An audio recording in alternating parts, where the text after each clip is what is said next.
She was a mummy who had lived for 1,000 years, yet her body showed no signs of decay. Ancient runes covered her face and her eyes had eerie yellow double pupils. Humans had bound her with iron chains, constantly injecting her body with mercury to suppress her immense power. But she still found an opportunity to break free. She summoned spiders to control the researchers, sabotaged the lab's power supply, and suddenly expelled a massive amount of mercury.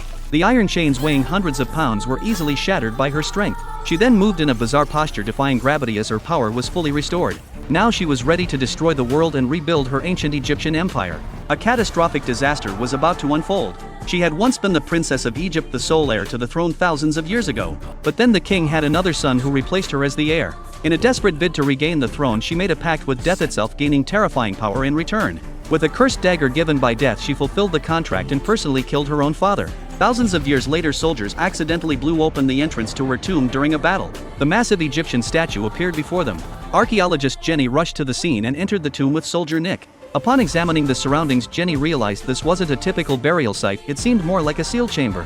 At that moment, Nick fired his gun, breaking the iron chains. As the gears turned, a stone sarcophagus suppressed for centuries rose from the ground. The eerie design of the sarcophagus sent chills down everyone's spine. But what was even more unsettling was that countless spiders suddenly erupted, attacking the three of them. As they tried to escape, a rare sandstorm hit the desert. No one realized it at the time, but this marked the beginning of humanity's downfall. Sarah, the revived princess, used rats to capture Nick and brought him to a secluded monastery, planning to summon death once more. She shattered a statue of the Virgin Mary and retrieved the cursed dagger. But just as she was about to strike Nick, she noticed that the red gemstone embedded in the dagger was missing. Without it, the dagger couldn't summon death. At that moment, Jenny burst in and interrupted the ritual. The two quickly fled, but their car crashed in the woods. Sarah slowly approached them, and just when they felt all hope was lost, a special forces team arrived just in time and managed to subdue her from the air. Sarah, sensing the red gemstone's call, gathered her followers and eliminated the guards protecting the gemstone. Finally, the gem was in her hands again.